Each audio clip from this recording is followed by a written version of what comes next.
저로서는 적응이 잘 안 되는 대단한 일을 하고 계시다는 생각이 들고, 또 이 복도 들어올 때 막 환호성을 지르시니까 어디 이상한 이단 집단에 왔나 뭐 이런 생각도 들고, 그런데 교회가 완전히 이렇게 뜨겁게 살아있구나 이런 생각을 하면서 좀 저도 생각을 하게 되고 또 배우게 됩니다.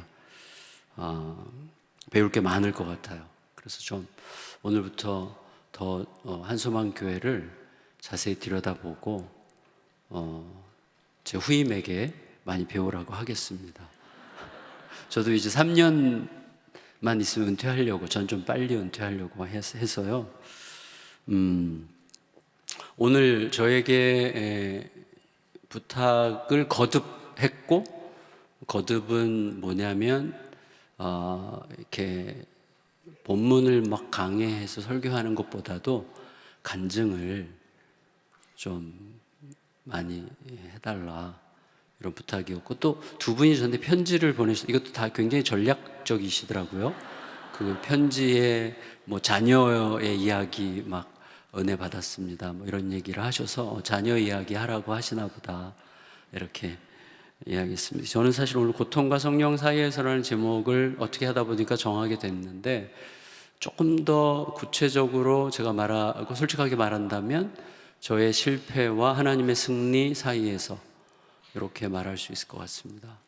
사실은 뭐 제 승리가 있을 수 있겠습니까? 다 하나님의 승리인데, 하나님은 저의 처절한 패배와 연약함과 누추함을 통해서 당신의 이야기를 써가고 계시기 때문에 이제 그 제목이 좀 더 적합하지 않을까 싶습니다. 그래서 오늘 본문이 뭘 뜻하는지에 대해서 굉장히 다양한 방식으로 누구든지 설명할 수 있겠으나, 저는 하나의 초점에 맞춰서 오늘 본문을 간략하게 여러분과 나누고 이 본문과 이어지는 이야기들을 여러분과 함께 사랑이라는 주제로 나누려고 합니다. 우리에게 굉장히 유명한 말씀이잖아요. 술 취하지 말라, 이는 방탕한 것이니 얘기했습니다. 그러니까 술 취함을 방탕함과 연결해서 설명을 했어요. 당연히 우리가 술 취함과 방탕함은 매우 자연스럽게 연결됩니다. 그런데 우리가 이때 이해할 때 술 취함과 방탕함을 이해할 때 그 방탕을 무절제로 이해하기가 쉬워요. 맞는 말이죠. 무절제. 그런데 이 방탕의 원래 뜻은 구원할 수 없음이란 뜻이에요. 다른 말로 하면 불치, 치료할 수 없다, 고칠 수 없다, 구원할 수 없다, 이런 이제 의미거든요. 아소티아라는 단어가. 그러니까 방탕은 사실은 어떤 사람이 방탕하면 일단 방탕에 빠지면 고치기가 어렵다는 게 아니고, 왜 그러면 하나님은 고치실 수 있죠.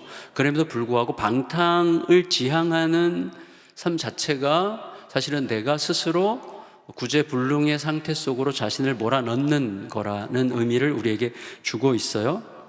그런데 저는 이렇게 여러분과 나누고 싶어요. 자, 술 취함과 방탕을 이야기했는데, 술 취함과 방탕은 사실은 물리적으로 술 취한 건 방탕한 거야, 이걸 얘기하기보다는 술에 취하는 현상, 무엇에 취하는 현상의 하나의 상징적 표현입니다.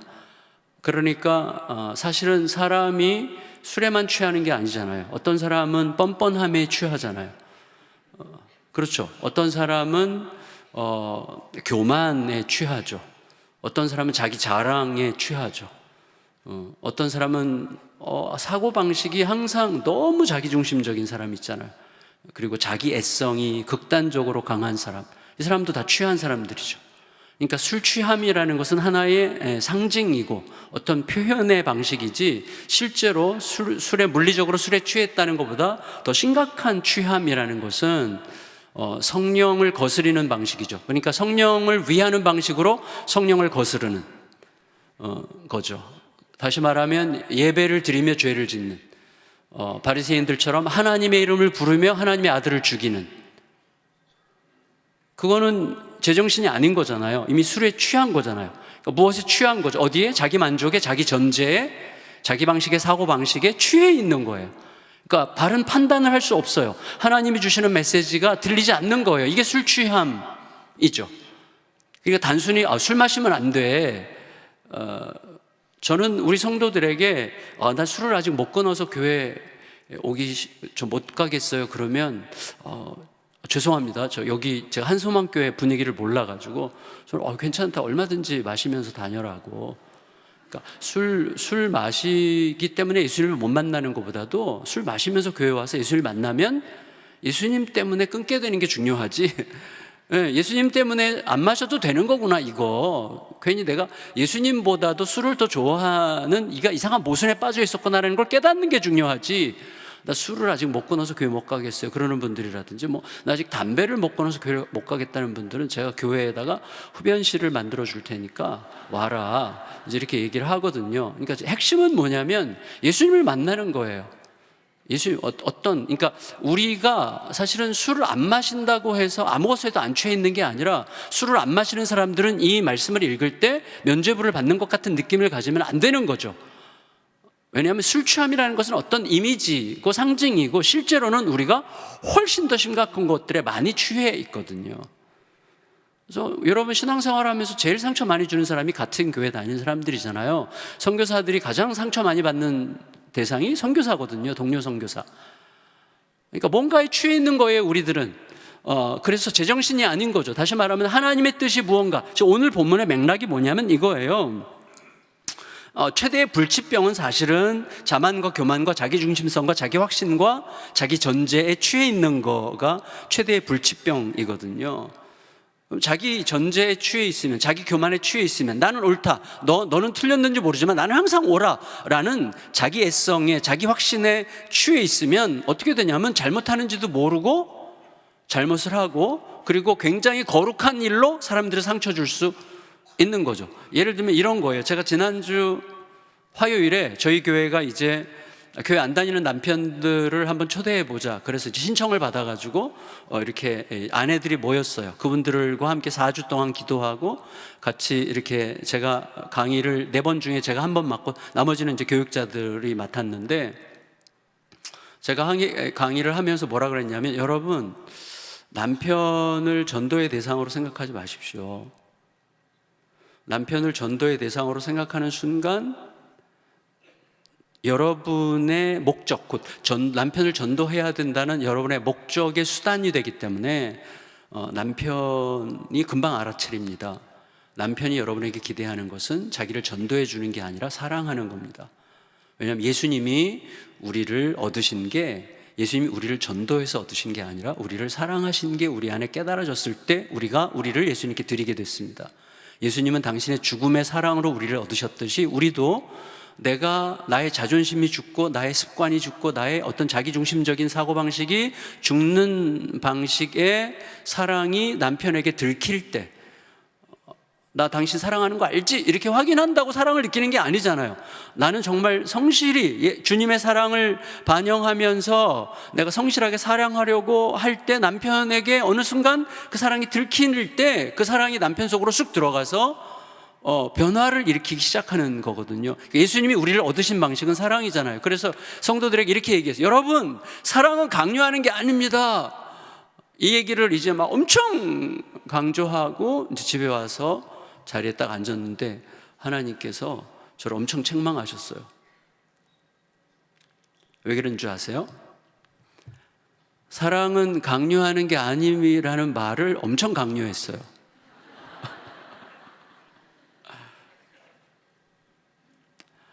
우리는 그런 사람들인 거죠. 네. 사랑하자는 말을 막 화내면서 하잖아요. 왜 사랑 안 합니까? 사랑해야죠. 야단치면서. 그러니까 우리는 굉장히, 그래서 팀 켈러 목사님이 이렇게 얘기한 적이 있는데 여러분이 행하는 선한 행위의 동기를 회개하십시오. 이런 얘기를 했어요. 여러분, 선한 행위가 중요한 게 아니라 우리가 어떤 동기로 선한 행위를 하느냐를 보시죠. 주님은 항상. 그러니까 지금 왜 성령의 충만함을 받아야 되냐면 성령의 충만함을 받을 때 비로소 성령께서 주님의 뜻을 헤아려 알게 하세요. 예, 여기 지금 뭐라고 했습니까? 왜 시간을 아껴야 되죠? 시간을 아껴야 되는 이유가 뭐죠? 너희가 뭐라 그랬어요?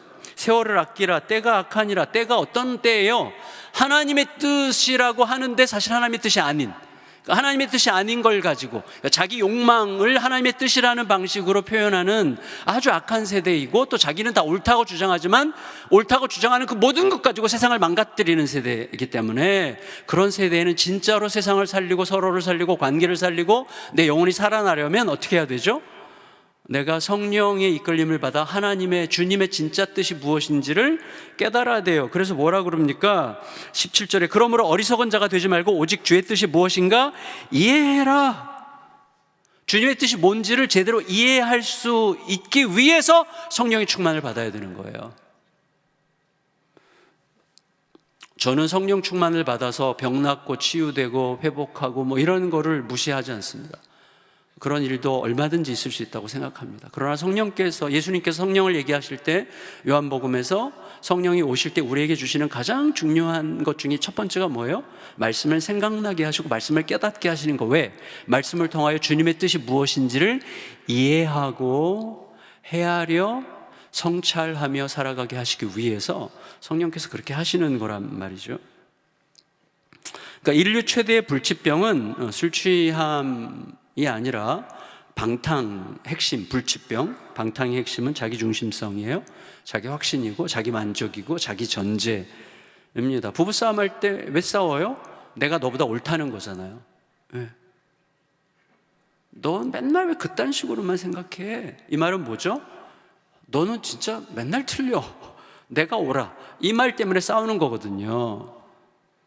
근데 성령의 충만을 받으면 그런 생각이 점점 잦아들고 자기 자신에 대한 관심이 잦아들고, 아내가 남편이 무슨 말을 할 때 어떤 동기와 어떤 마음과 어떤 간절함을 가지고 저런 얘기를 하는지가 이제 들리기 시작해요. 이게 성령 충만의 굉장히 중요한 증거이죠. 여러분, 성령 충만 받았다고 해서 옛날에 뭐 은사를 받았다고 해서 막 굉장히 강력한 불같은 성령의 은혜로 수많은 사람들을 힘들게 하고 인생을 망가뜨리는 사람들이 굉장히 많습니다. 아까 우리 유영모 목사님이랑 잠깐 10분 유튜브 그거 제가 이제 끌려가가지고 그거 이제 같이 했는데 그때 이게 제가 전도관 출신이거든요. 전도관. 어릴 때 전도관 다녀본 분들 계실 거예요. 아마도 손들라고 하진 않겠습니다. 뭐 이제 지금 여기 교회 다니는 게 중요하지. 근데 저는 전도관에서 태어났어요. 예. 근데 정말로 사실 다 하나님의 이름을 부르잖아요. 근데 하나님의 이름으로 정신병원 간 사람이 엄청나게 많아요. 그래서 여러분, 성령으로 충만하라는 것은 굉장히 중요한 면이 뭐냐면, 자기 확신에서 벗어나서 진짜 주님의 뜻을 내가 따르고 있는지, 내가 주님의 뜻인 것처럼 보이는 내 뜻을 추구하고 있는 건 아닌지, 주님의 뜻이 진짜 나를 움직이고 있는지를 계속해서 살피도록 성령께서 우리들의 마음속에 말씀의 거울을 비춰주시고 깨닫게 하신단 말이죠. 이게 너무너무 중요해요. 자기 확신이라는 게 왜 이렇게 무서운가 하면, 여러분 우리가 알잖아요. 가인 생각해 보세요. 가인이 동생을 어떻게 때려 죽일 수 있어요? 때려 죽인 이유가 뭐죠? 내 재물이 안 받아들여졌기 때문이죠. 내 재물이 안 받아들여졌기 때문에 그 재물이 받아들여진 자를 죽여버려요. 그거 무슨 뜻이에요? 사실은 내 마음에서 하나님을 제거하고 싶은 거예요. 어떻게 감히 내 재물을 안 받을 수가 있어요? 내가 얼마나 정성스럽게 했는데, 내가 얼마나 애를 써서 했는데, 그러니까 그 재물에, 자신의 제사의 행위에 자기의 의와 자기의 옳음과 자기 확신이 꽉 차 있는 거예요. 어느 정도로? 하나님이 제사를 받아주신 아벨을 죽여버릴 정도로 확신이라는 게 이렇게 무서운 거예요. 여러분, 자기 확신이라는 것은 정말 무서운 겁니다. 확신이라는 단어는 되게 위험한 단어예요. 그래서 하나님 가르쳐 주세요. 오늘도 인도해 주세요. 오늘도 말씀의 빛에 따라서 오늘도 겸손히 하루만 살겠습니다. 이런 태도가 우리들에게 무척 중요한 것이죠. 여러분, 우리나라가 왜 반쪽이 났어요? 미국이 왜 반쪽이 났어요? 양쪽 다 확신하기 때문이에요. 내가 너보다 옳다는 확신. 그래서 확신, 누가 그런 얘기 했잖아요. 확신은 포용의 적이라고. 그래서 내가 주님을 확신한다고 할 때 그 말은 뭐냐면, 주님을 확신한다는 말은 주님은 저에게 너 가서 이웃을 사랑해 라고 말씀하세요. 그러니까 너 가서 이웃을 사랑하고 이웃을 존중하고 이웃을 품을 준비를 하라는 주님을 확신한다는 뜻이지, 내가 주님을 확신하기 때문에 내가 너보다 옳아 라고 생각하라는 뜻은 아닌 거예요. 세상을 품고 이웃을 품고 약자를 품고 연약한 자를 품고 사랑하라고 하시는 주님을 확신하는 거지, 내 확신을 확신하라는 뜻은 아니거든요. 근데 우리들은 내 확신이 중요해. 그래서 다 망가뜨리고 사랑을 잃어버리게 되는 거죠. 그러면 여러분, 주님의 뜻에 맞게 살고 주님의 뜻에 맞게 시간을 쓰려면 성령을 의지해야 돼요. 성령을 의지해서 말씀을 자세히 주목하고 내가 현재 중요하게 여기는 그것이 나중에 보면 그닥 그렇게 중요하지 않았던 건데 왜 그렇게 거기에 목숨을 걸고 이렇게 핏대를 세우고 왜 이렇게 죽일 듯이 막 싸우고 그랬을까라고 생각하게 될 그것을 성령 앞에 서면 내가 나중에 후회하게 될 그 일을 지금 깨달아 알 수 있는 가능성이 많습니다. 성령께서는 비춰주세요. 말씀으로 비춰주시기 때문에 내 위선과 내 은밀함과 내 교묘함과 내 연약함을 깨닫게 하시고 나로 하여금 스스로 속이지 않도록 도와주세요. 그래서 왜 그랬지, 내가 미쳤었나 봐 라고 말하게 될 그 일을 지금 그리스도 앞에서 깨닫게 하시는 분이 성령님이시기 때문에 성령의 충만을 받아야 되는 거예요. 그렇지 않으면 가장 중요한 것을 잊어버리게 됩니다. 여러분, 지금부터 31년 전인 1994년도 10월 달에 있었던 일인데, 1994년 10월 21일 아침 7시 40분에 무슨 일이 있었어요? 성수대교가 무너졌어요. 그래서 10번, 11번 교각 사이 상판 48m가 무너지면서 그 성수대교 건너면 무학여고 있잖아요. 무학여고 학생들이 많이 죽었죠, 그때.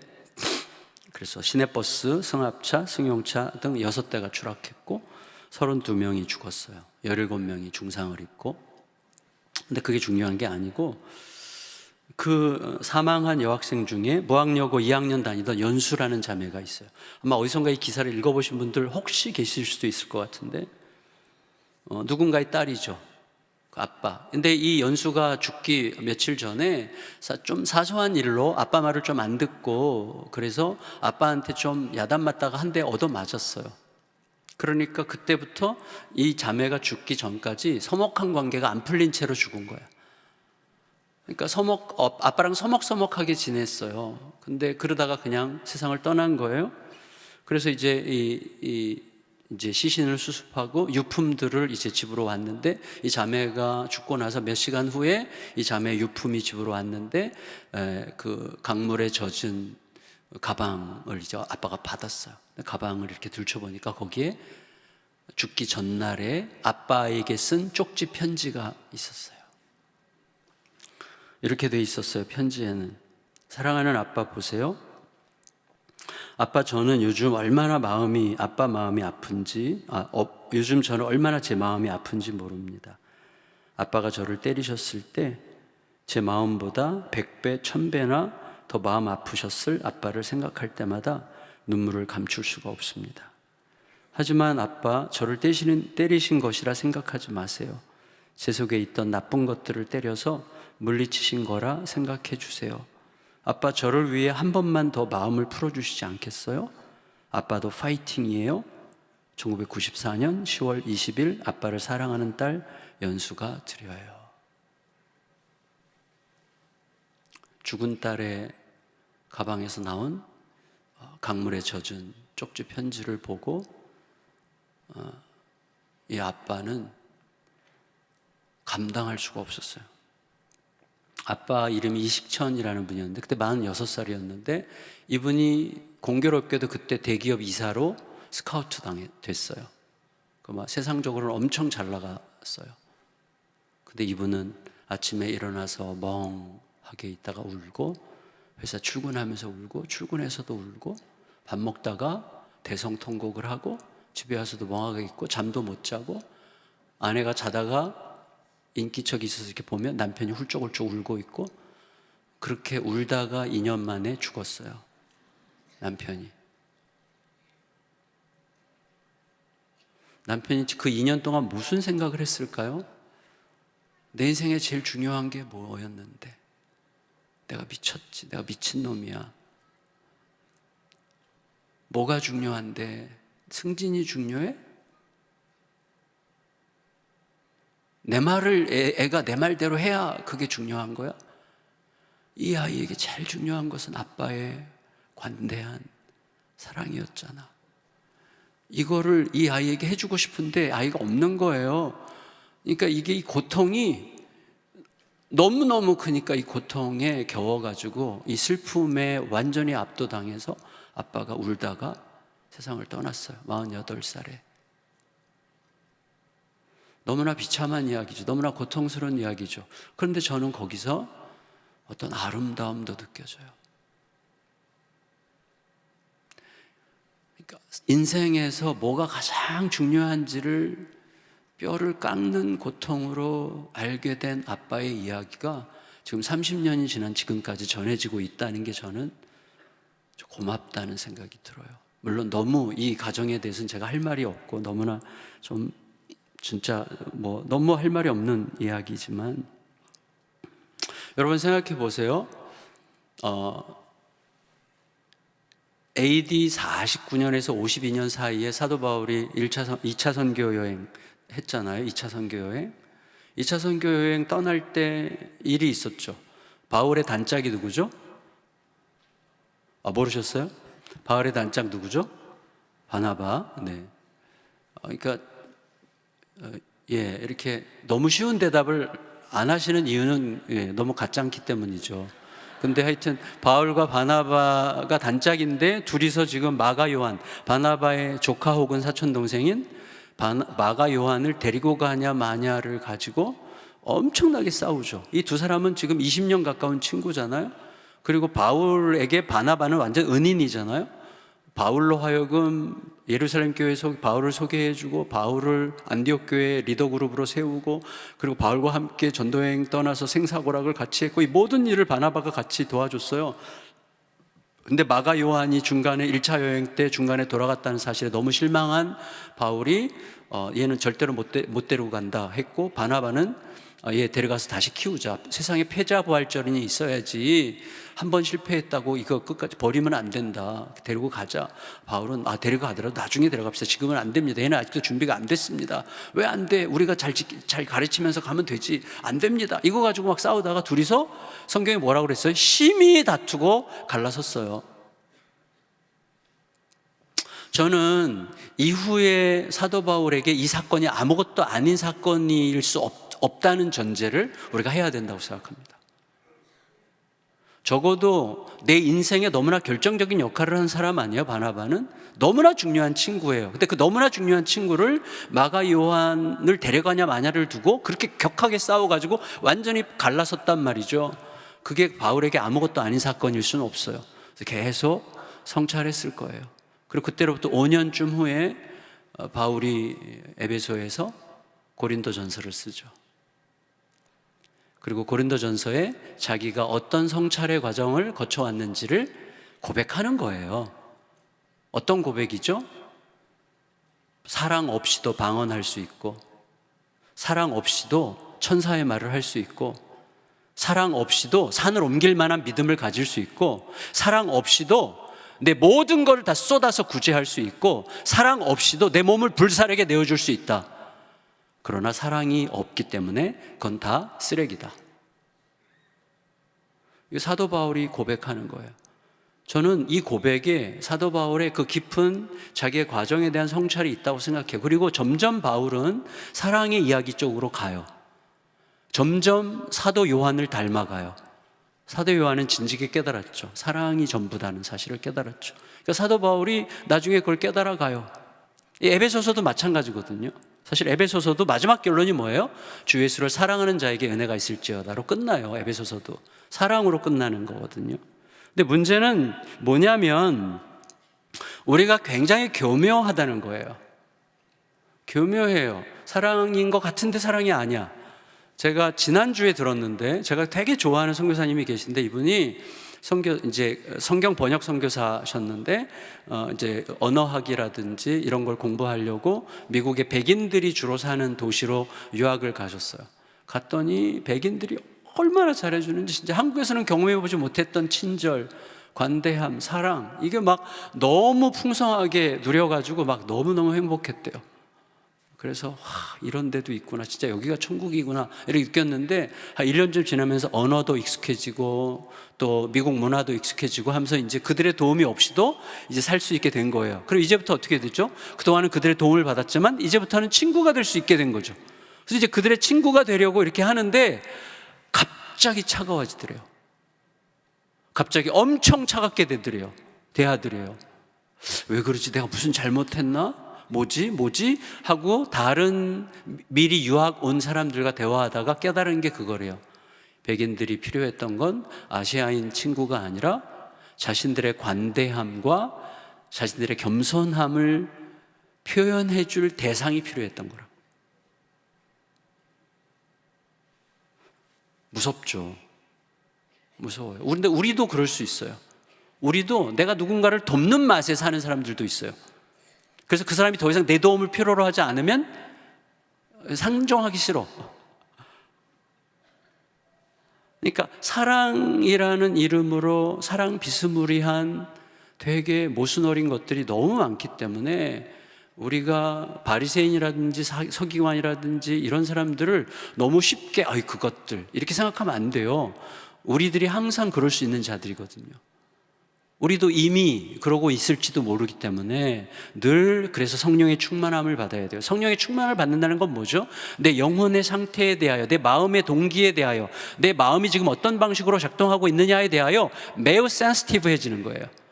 굉장히 예민해지죠. 성령께서 그걸 알게 하세요. 내가 지금 굉장히 뭔가를 사람들에게 대단한 뭔가를 얘기하는 것 같은데 상당히 내가 지금 사람들에게 주목받으려고 지금 엄청나게 애를 쓰고 있구나, 이런 걸 알게 하세요. 저에게는 가장 큰 은혜가 그래서 저의 가장 큰 실패의 시간이었어요. 그걸 잠깐 여러분에게 간증을 드리도록 하겠습니다. 여러분, 우리가 내 마음이 어떤 것에 의해서 돌아가는지를 제대로 알려면 내가 지금 과연 뭘 추구하는 존재인지를 깨닫는 계기가 필요하고, 하나님은 항상 그런 기회를 주시는데 그런 기회를 놓치면 안 돼요. 그러나 그런 기회는 항상 고통으로 와요. 인생의 가장 의미심장한 배움은 고통 속에서만 옵니다. 여러분 가만히 생각해 보세요. 고통이 없을 때는 배움이 없어요. 자기 만족하느라고, 그리고 이 행복이 날아갈까 봐 걱정하느라고 배움이 없어요. 이런 말이 있잖아요. 슬픔이 주는 가장 위대한 선물은 배움이다, 이렇게 얘기해요. 슬픔과 고통이 우리에게 뭔가를 가르쳐 주거든요. 저 같은 경우는 저는 이제 한 2만 명 정도 출석하는 대형 교회 두 곳에서 이제 기획 담당 목사를 했었어요.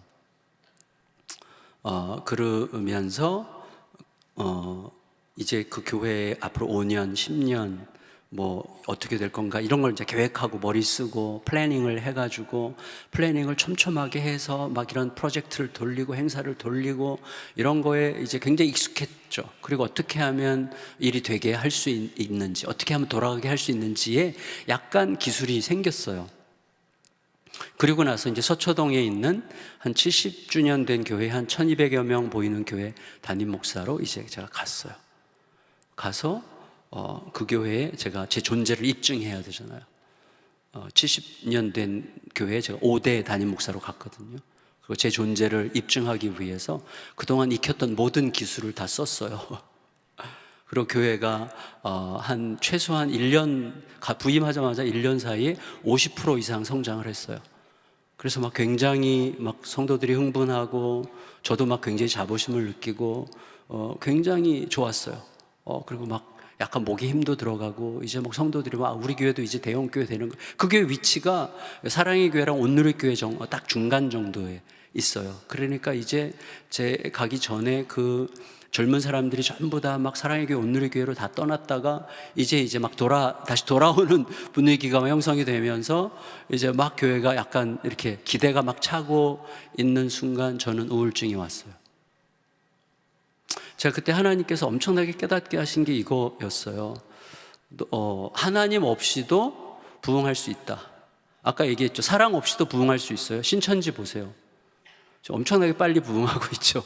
안상홍 증인회 엄청 빨리 부흥해요. 여러분, 하나님 없이도 부흥할 수 있어요. 인간이 작전을 잘 짜면. 그러니까 부흥이 유일한 기준일 수 없어요. 진짜 내가 시간이 가면 갈수록 예수 그리스도를 진짜로 사랑하느냐가 핵심이에요. 그리고 그 사랑이 일하게 하는 게 핵심인데, 일단 저는 현상적으로 교회가 그래도 뭔가를 보여줘야 돼요. 부임하면 일단 부담이 엄청 많아요. 지금 최 목사님 전 최 목사님이 정말 짠한데 이분은 막 여유만만이세요. 여유만만. 그래서 이분 참 대단한 분이다. 이게 보통 맷집이 이분이, 저는 맷집이 좀 없는 스타일이거든요. 맷집이 뭐 보통이 아니세요. 키도 크지만 얼굴 잘생기고 좀 밥맛이에요. 너무 잘생기고 키도 크고 여유 있고 맷집도 좋고, 이분은 뭐 틀림없이 잘하실 것 같아요. 근데 제가 가지지 못한 걸 다 가졌기 때문에 제가 좀 질투해서 밥맛이라 그랬는데, 사실은 저의 전임 목사님도 저희 교단에서는 뭐 총회장에, 재단 이사장에, 뭐 총장 서리에 뭐 이런 거를 다 하신 분이어서 굉장히 저도 막 위축된 상태로 갔는데, 그래도 뭔가를 보여주려고 엄청나게 하고 나서 제가 우울증이 온 거예요. 저는 그래서 그게 이제 저의 인생의 가장 심각하고 어두운 흑역사이면서 동시에 가장 위대한 선물의 시간이었어요. 그러니까 고통과 성령 사이에 있는 거예요, 우리들은. 왜 고통이 오기 시작했는가 하면, 자, 교회가 이제 막 활성화되고 부흥하고 새로운 젊은 사람들, 특히 30, 40대들이 막 몰려오니까 거기는 사실 서초동은 굉장히 오래된 동네고 안정된 동네니까 그렇게 뭐 활성화되기가 쉽지 않아요. 근데 그래서 막 이제 기대감이 엄청나게 막 생기는 중이었는데, 저는 이미 한쪽으로는 약간 뻐기는 마음도 생기고 한쪽으로는 약간 안도감도 생기면서, 한쪽에 저 같은 제 전임 목사님은 굉장히 묵직하고 영적이고 경건하신 분이었는데, 저는 여러분이 느끼기에도 약간 캐주얼하잖아요. 굉장히 캐주얼한 스타일이고 말도 막 나오는 대로 하는 스타일이거든요. 아주 캐주얼해요. 그러니까 저 같은 사람에게 적응이 안 되는 분들이 있는 거예요. 한 5%, 10%. 지금은 그분들에게 너무 미안하고 너무 죄송하지만, 그분들은 저 같은 스타일이랑 적응이 안 되니까 계속 힘들어했어요. 힘들어하면서 그냥 힘들어하는 게 아니라 뒤에서 또 말을 만들잖아요. 만들면서 뒤에서 이제 끌어내리고 깎아내리고 또 긁고 막 말을 만들어서 뭐 이랬대 저랬대 막 이런 얘기들이 있잖아요. 그러면 지금은 정말 그분들 다 사랑해요. 지금도 이제 팔순잔치 이런 거 하면 만나거든요. 지금은 다 허깅하고 다 친한데, 그때는 제가 이 40대 초반이어가지고 이 젊은 혈기에 막 엄청나게 막 몰아붙였거든요. 그럼 뭘 해내야 되고. 근데 이제 해냈고, 어떻게 보면 이제 현상적으로 보면, 그런데 인정을 하지 않는 사람들이 너무 싫은 거예요. 이분들이랑 점점 척을 지기 시작했어요.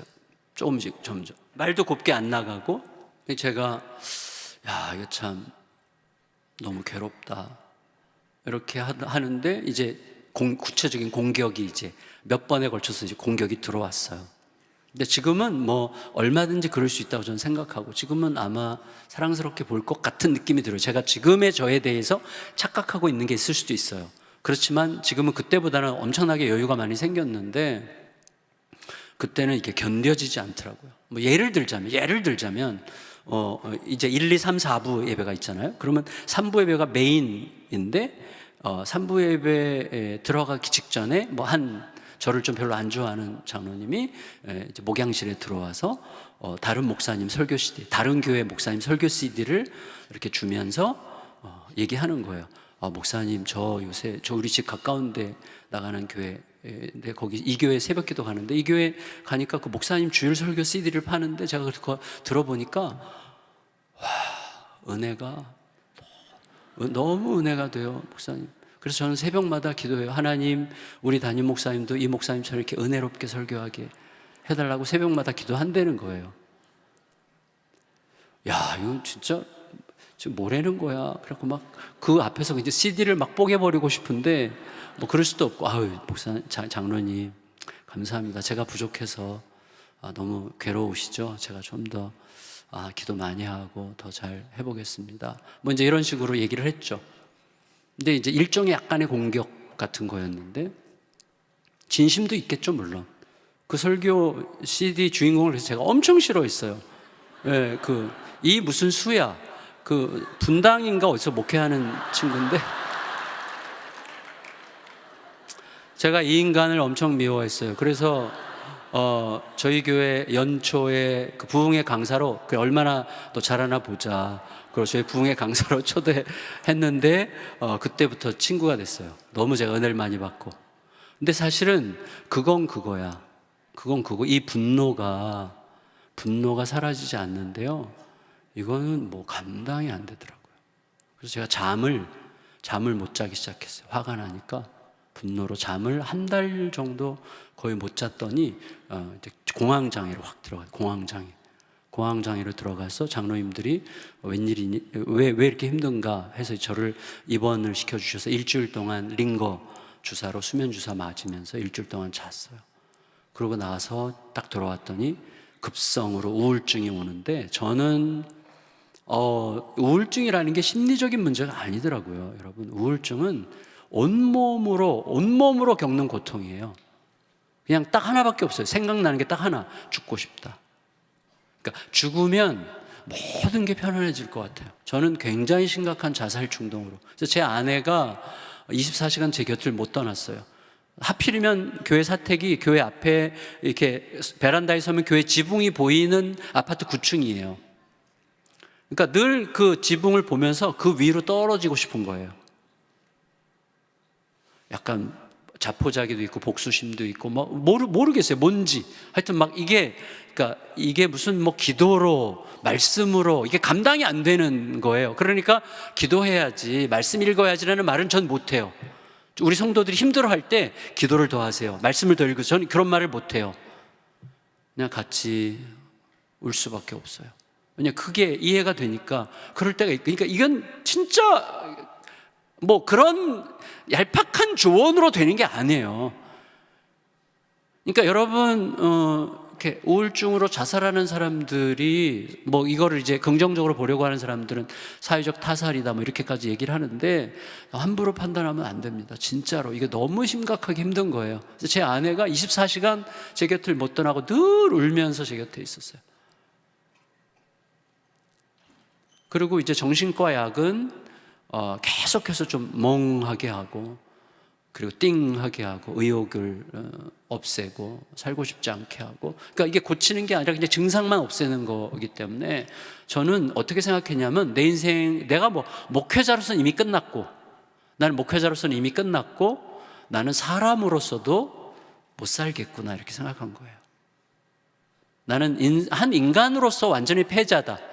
나 인간으로서 끝났고, 그리고 이제 좀 언제 끝내지? 이 생각만 늘 하면서 교회를 거의 안 갔어요. 교회를 안 가고 주일만 계속 가서 발발발, 몸무게가 한꺼번에 7, 8kg가 빠졌기 때문에 막 몸을 가눌 수가 없어요. 발발발 떨면서 계속 설교하고 집에 오고, 일주일 내내 밖에도 못 나가. 그냥 거실을 막 뺑뺑뺑뺑 거실을 돌고.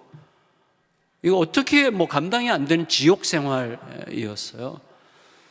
그러던 어느 날 하나님께서 말씀으로 이제 고치시기 시작했는데, 딱 한 구절이에요. 참 하나님은 빛이 있으라 하심에 빛이 있었고 있죠. 이건 완전 진짜예요, 여러분. 아멘.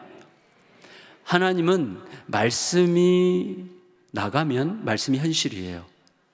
중요한 건 뭐냐면 그 말씀이 그냥 이런 거죠. 말씀을 들었는데 안 들려.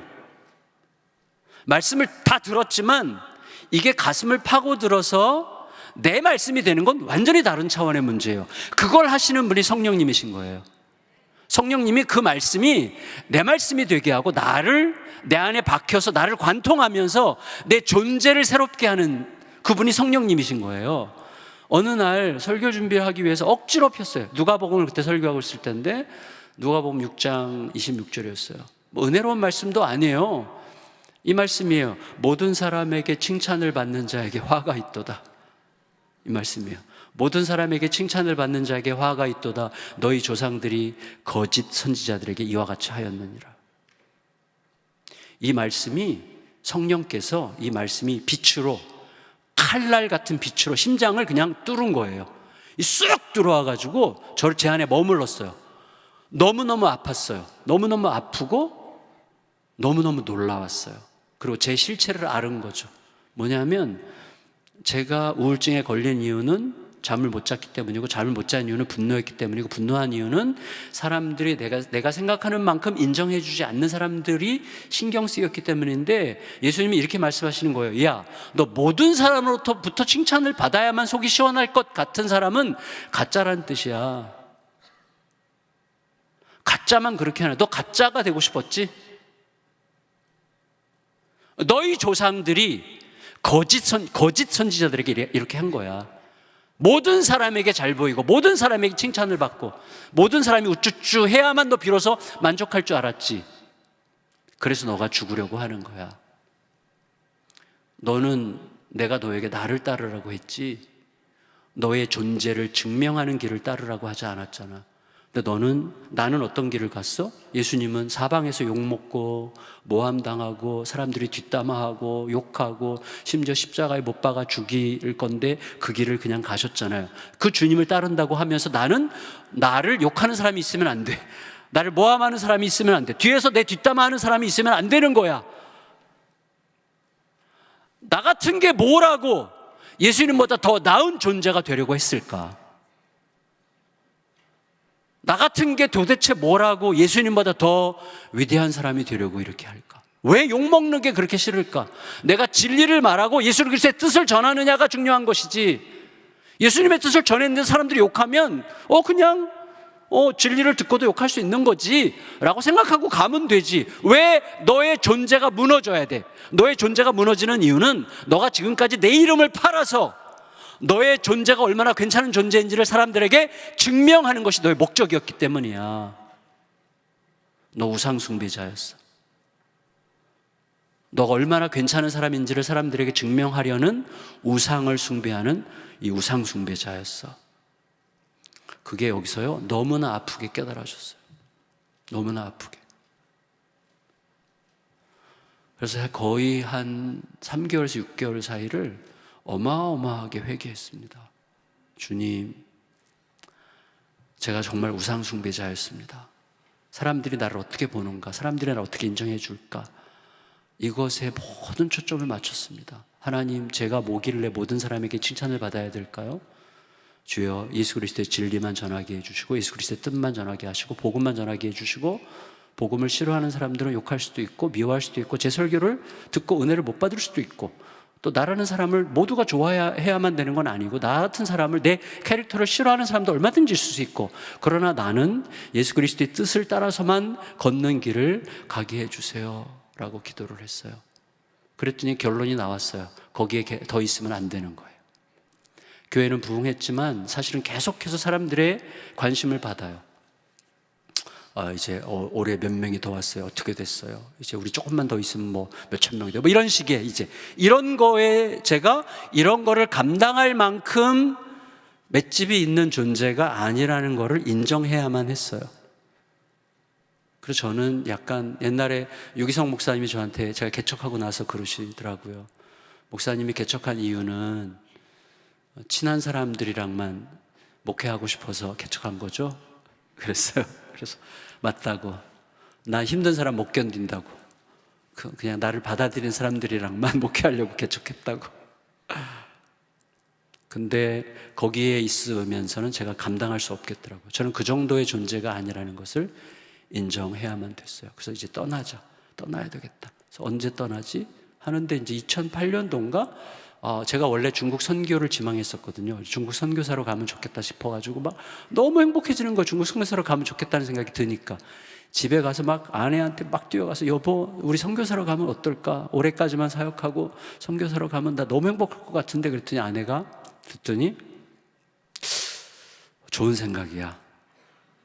근데 혼자가.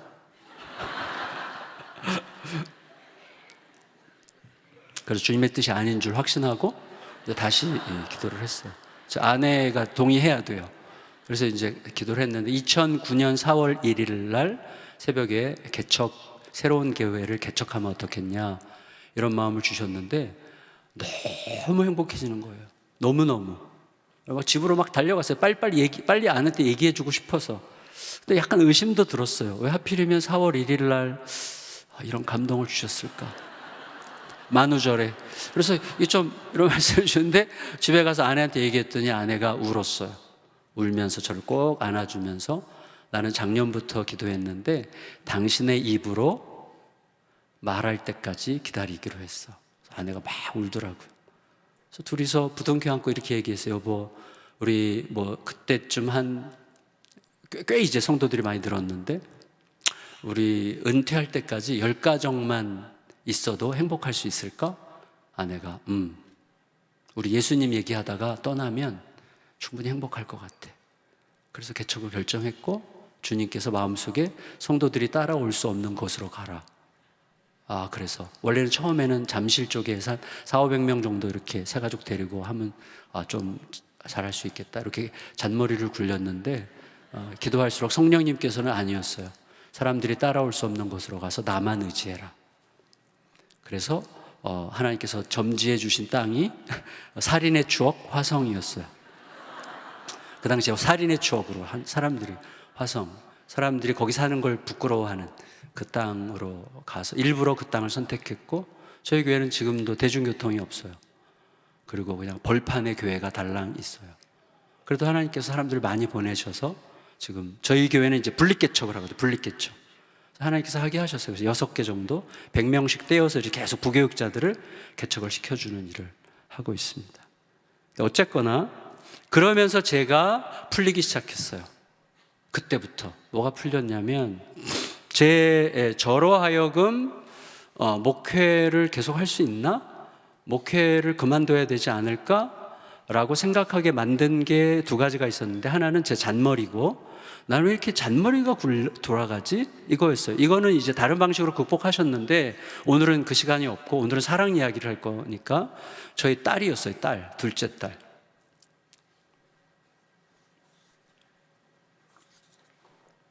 저희 둘째 딸이 91년생인데 이 친구가 초등학교 5학년 때부터 사춘기가 왔어요. 사춘기가 왔는데 나중에 이제 요새 텔레비전에 많이 나오는 그 상담하는 여자분 있잖아요. 그분이 수원에 계실 때 그분한테 상담을 받았었는데 ADHD였어요. 근데 그건 나중에 알게 됐고 우리는 잘 몰랐어요. 얘가 너무 거칠고 말이 너무 거칠고 너무 세고 그리고 말을 또 엄청 잘하고 그리고 엄마랑 말싸움을 하면 일단 제 아내가 완전히 KO패하고 그리고 굉장히 성질을 더럽게 내고 그러는 딸이에요. 그래서 제가 안산 동산교회라는 교회 부교육자 생활할 때인데 너무너무 고통스러웠어요. 그 딸 때문에. 그래서 공부는 일단 기본적으로 안 하고 공부는 완전히 바닥이고 그리고 늘 성질 부리고 신앙생활도 제대로 안 하고 거기는 그때 중등부만 해도 한 700-800명 이렇게 됐을 때요. 근데도 막 그 중등부에서도 막 유명해요.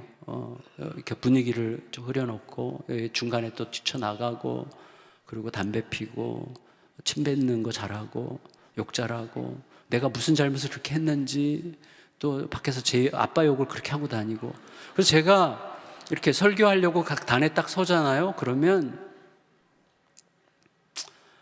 설교가 잘 안 나왔어요. 그때. 왜냐하면 성도들이 속으로 다 말하는 것 같이 느껴져요. 지 딸이나 잘 키우지 무슨 설교야 이런 식의 생각을 하는 것처럼 막 느껴지는 거예요. 그러니까 이 자격지심에 어쩔 줄을 모르겠는 거예요. 어쩔 줄을 모르겠는 거예요. 너무너무 힘들었습니다. 근데 이 친구가 중3 때 너무 엄마를 힘들게 해가지고 한 번은 정말 심하게 이 아이랑 말다툼을 했는데 이 아이는 저를 이기는 방법이 아주 간단해요. 아빠, 나 지금 내가 세상에서 제일 싫어하는 사람이랑 얘기하기 싫어. 와, 더 이상 입이 그냥 닫히더라고요. 나 세상에서 내가 제일 싫어하는 사람이랑 얘기하기 싫거든. 할 말이 없어. 라고 제가 제 방에 가서 알았어. 그리고 이제 많이 울었어요. 그리고 이제 얘가 중학교에서 고등학교를 가는데 고등학교 갈 학교가 없어요. 네, 왜냐하면 안산은 이렇게 내가 지원해서 시험 보고 성적대로 가는데 그 얘 성적으로는 갈 학교가 없어요. 그리고 저는 그냥 포기했는데 어떻게 지가 알아서 저쪽에 얘가 우리 집에서 화성에 제일 먼저 진출한 친구예요.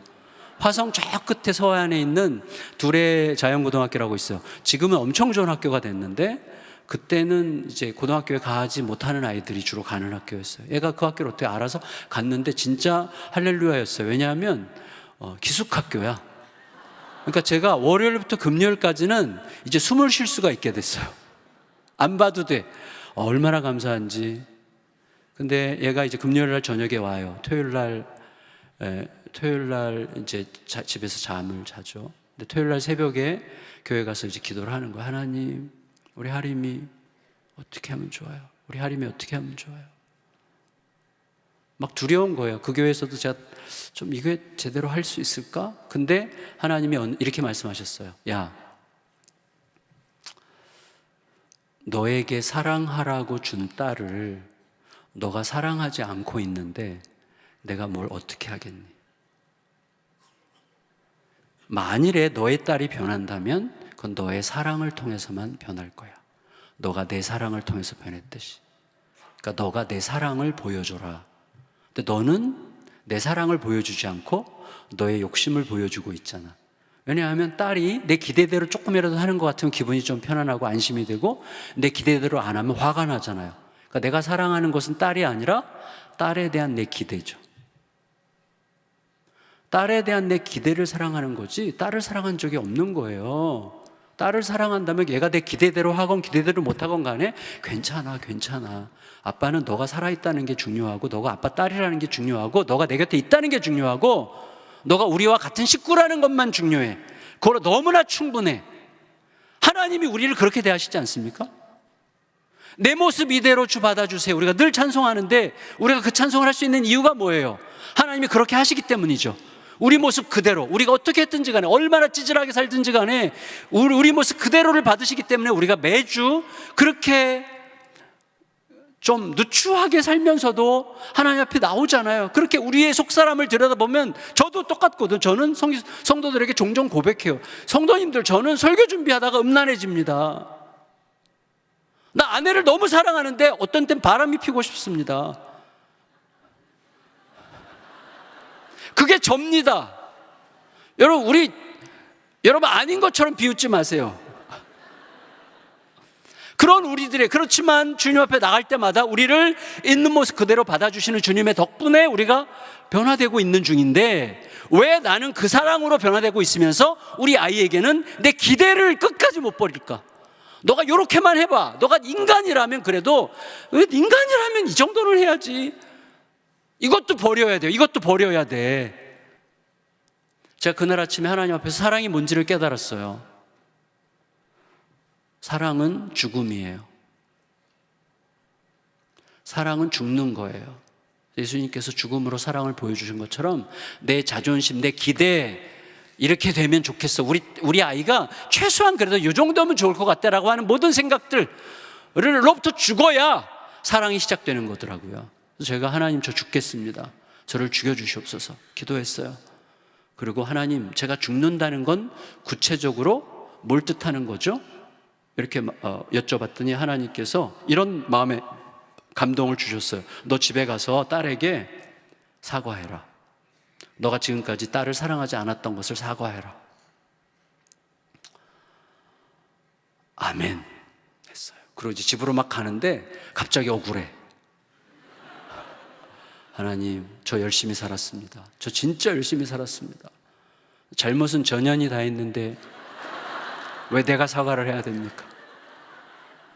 약간 억울해지려고 그래요. 근데 이제 이거를 바로 바로 즉각적으로 사과하지 않으면 제 잔머리가 또 작동을 해가지고 그냥 넘어갈 것 같아서 그냥 무조건 에라 모르겠다 그러고 무조건 딸방에 들어가서 자는 애를 깨워가지고 야, 너 좀 앉아봐. 뭐야? 막 그러는데 앉아봐. 그리고 그 앞에 무릎을 꿇었어요. 무릎을 꿇고 딸아이에게 사과했어. 아빠가 새벽에 기도하는데 하나님이 아빠가 너를 사랑하지 않는데 생각해보니까 아빠는 너를 사랑한 적이 없는 것 같아. 너에 대한 기대감만 사랑했는데 오늘부터 너의 기대감을 죽이기로 했어. 너를 그대로 사랑하기로 했어. 너가 아빠 딸인 것만 사랑하기로 했어. 너도 아빠가 얼마나 연약한지 아니까 아빠를 위해서 불쌍히 생각해서 기도해 줘라. 이렇게 얘기를 했어요. 급하게 막 했는데 애가 뭐라는 거야. 그러면서 막 엄청 막 못 들은 척 하면서 엄청 자존심을 상하게 하더라고. 제가 사과하다가 진짜 기분이 너무 나빠가지고 취소할 뻔했어요. 야, 이거 취소야.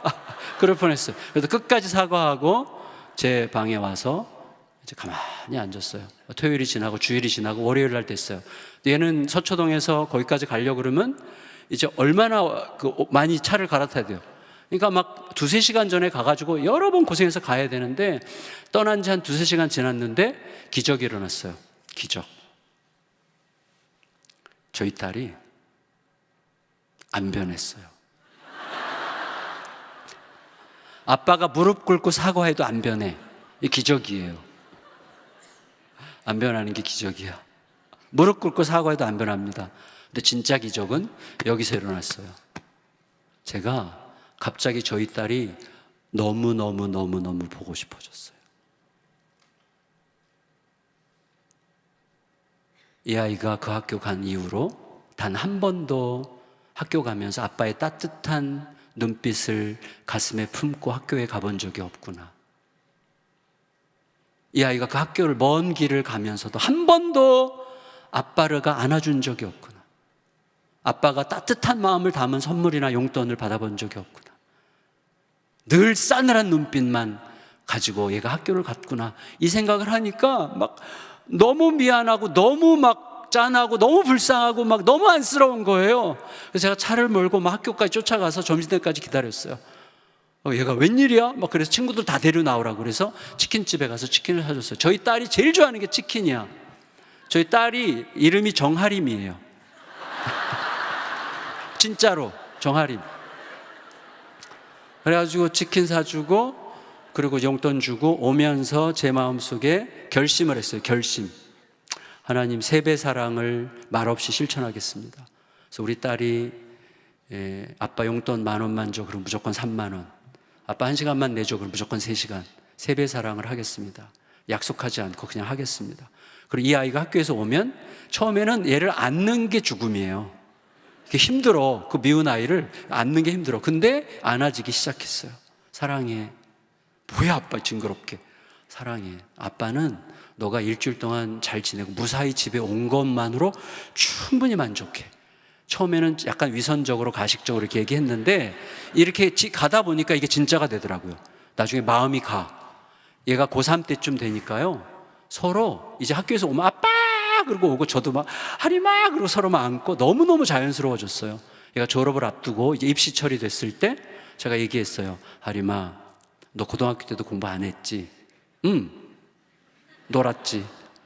그런데 아빠는 너가 어떤 스트레스도 안 받았으면 좋겠어.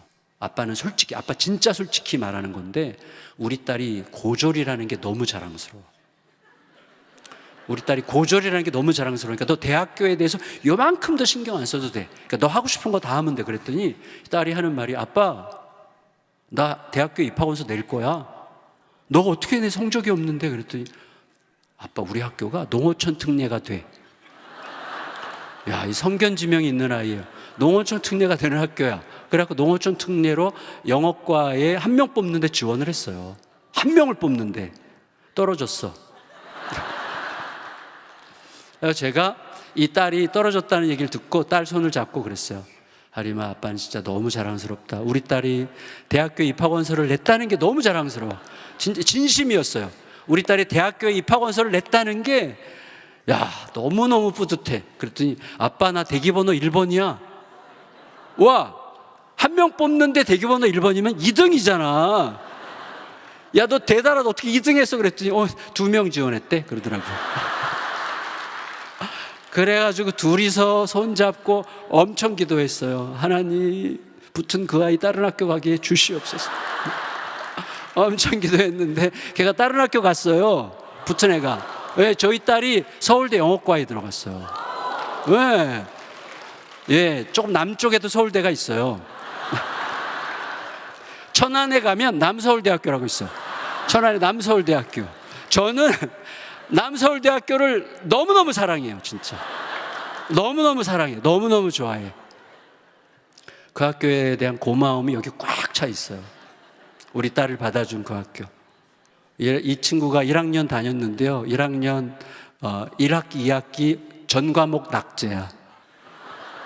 전 과목 F야. 그래갖고 이걸 자랑스럽게 보여. 어떻게 된 거지? 니네 학교 출석만 잘해도 한 C, D 줄 것 같은데. 그랬더니 와, 아빠 나 대학 생활이 이렇게 재미있는지 몰랐어. 그래갖고 막 대학 들어가면 이제 무조건 교문 들어가면 논 거야. 수업을 거의 안 들어가고. 그래서 어떻게 할래? 그랬더니 좀 기다려보세요. 그러더니 1학년 마치고 호주에 가서 워킹 홀리데이라고 하고, 거기서도 치킨집에서 일했어요. 일하고 1년 동안 일하고 돌아와서 아빠 내가 왜 공부해야 되는지 알았어. 그러더니 빵꾸난 거를 계절학기에 다 메꾸고, 그리고 3학년 4학년은 장학금을 받고 다녔어요. 그리고 졸업하고 나서 뭐 박수까지 치실 필요 없어요. 졸업하고 나서 저희 교회에서 제가 가장 아끼는 부목사랑 눈이 맞아가지고 결혼해서 사모님이 됐어. 그래가지고 결혼해가지고 저희가 너희 나가라, 성도들 보는 눈이 있으니까 나가라. 그랬더니 이제 미국으로 이제 나가서 미국에서 아주 좋은 교회 부목사로 한 8년 있다가 작년에 개척을 했어요. 작년에 개척했어요. 1년 됐는데 벌써 한 100여 명 출석해요. 굉장히 목회를 잘하고, 이 딸이 너무 잘해요. 사모 역할을 너무너무 잘해. 우리 둘이는 지금 우정이 한없이 깊어요. 그때 그날 사랑에 대하여 주님께서 가르치신 그날, 너희 잘 생각해봐라 이거죠. 내가 너에게 준 사랑이 어떤 사랑인지를 생각하고, 근데 너희는 자꾸 사랑의 조건을 달아. 나는 복음으로 너희를 구했는데 너희는 율법으로 구하려고 해. 그래서 변화가 일어나지 않는 거야. 이 사랑이 흐르게 해라. 여러분, 결국 성령을 따른다는 건 뭐예요? 나의 삶에 고통이 찾아올 때 사랑을 배우는 시간들이고, 그 사랑을 실제로 나를 통과시키려고 몸부림하는 걸 통해서 새 창조가 일어나는 거예요. 새 창조. 사랑은 창조의 능력이에요. 없는 것을 있게 하는 능력이에요. 그래서 우리가 고통이 수시로 우리의 연약함 때문에, 또 우리가 감당할 수 없는 환경적인 어려움 때문에 고통이 수시로 찾아오지만, 성령은 그 고통 안에서 사랑을 배우게 하셔요. 그리고 사랑이 우리를, 주님이 가르치신 사랑이 우리를 관통하게 될 때 새로운 창조가 일어난다는 사실을 여러분 꼭 기억하시기를 축복합니다. 사랑이 전부예요. 사랑밖에 없어요. 여러분, 예수님이 사람으로 오셔서 사랑을 남기시고 우리에게 사랑하라 하시고 떠나셨어요.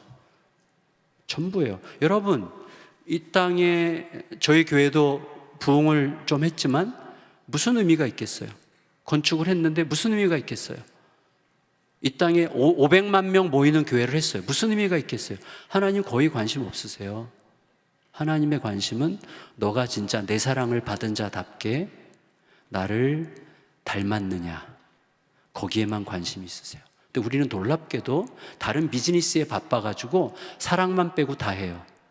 그래서 아빠, 그 연수 아빠처럼 뒤늦게 연수. 그래서 여러분, 하루하루가 사랑으로 남아야 됩니다. 오늘이 제가 태어난 지 22,677일째예요. 저는 2020년 2월 달에 혈액암 판정을 받았어요. 그리고 혈액암 판정을 받고 지금 혈액암 환자로 투병 중인데 3년 전에 항암제를 끊었어요. 저는 그냥 맑게 살다가 부르시면 가겠다. 근데 얼마나 가뿐한지 몰라요. 얼마나 가뿐해. 어떻게, 왜냐하면 왜 22,677일째라고 매일매일 쉬고 사냐면, 오늘은 그날은 어제도 없었고 내일 이후에도 없는 유일한 날이기 때문이고, 오늘 하루를 주님의 사랑으로 채우고, 오늘이 지나가기 전에 내가 사랑을 표현하지 못한 사람에게는 반드시 사랑을 표현하고 오늘을 마감해야 되는 거예요. 그래야 아까 연수 아빠와 같은 고통 속에 죽어가는 일이 없는 거예요. 예수님은 그렇게 말씀하셨어요. 그래서 예수님이 뭐라고 그러셨어요? 내일 일을 염려하지 말아라. 내일 일은 내일이 알아서 하게 하고 너는 오늘을 살아라. 오늘을. 그리고 너가 내일 일을 두려워하지 않아도 되는 충분한 이유를 내가 너에게 줬잖아. 무엇으로? 사랑으로. 여러분, 이 세상에 존재하는 것 중에 익숙해지지 않는 것은 두 가지밖에 없습니다. 하나는 고통이고 하나는 사랑이에요. 고통은 올 때마다 새 거예요. 제가 임플란트 10년째 받고 있는데 병원 갈 때마다 더 아파. 고통은 영원히 익숙해지지 않아요. 사랑도 순도가 높잖아요. 사랑이 그리스도의 사랑을 닮을수록 사랑은 영원히 지겹지 않습니다. 왜? 우리가 천국 가서 영원히 사랑할 건데 사랑이 지겨워지면 어떻게 살아요? 어떻게 영생 속에서 살겠어요? 진짜 순수한 사랑은 영원히 익숙해지지 않아요. 우리 아이들 볼 때마다 설레이는 것처럼 똑같아요. 순도가 높은. 그런데 영원히 익숙해지지 않는 고통이 영원한 곳이 지옥이고 영원히 익숙해지지 않는 사랑이 영원한 곳이 천국이에요. 근데 영원히 익숙해지지 않는 고통과 영원히 익숙해지지 않는 사랑이 어디서 만났어요? 십자가에서 만났어요. 그래서 고통을 가져가시고 우리에게 사랑을 남겨주셨어요. 이 사랑으로 하루씩만 살아라. 너는 영원히 후회하지 않을 바로 영원한 오늘을 사는 거야. 이게 주님의 결론이에요. 우리가 그렇게 살 때만 우리의 삶은 후회하지 않는 삶이 될 것입니다. 부디 이 너무나 소중한 귀한 교회 한서망교회 성도님들 그 사랑의 소망 안에서 하루씩 살아가며 사랑이 일으키는 창조의 능력을 누리며 살아가게 되기를 예수님의 이름으로 축원합니다. 존귀하신 주님, 은혜를 감사드립니다. 귀한 교회에 와서 귀한 지체들과 함께 나눈 말씀이 우리의 가슴에 남아 우리의 삶에서 가장 소중한 게 무엇인지, 왜 나는 가장 소중한 것만 빼고 다른 것들에 이렇게 분주하고 바쁜지 기억하면서 가장 소중한 것을 잃지 않고 오늘의 나를 관통시키는 매일매일이 영원한 오늘이 되는 삶을 살아가는 우리 모두가 되게 하여 주시옵소서. 예수님의 이름으로 기도합니다. 아멘.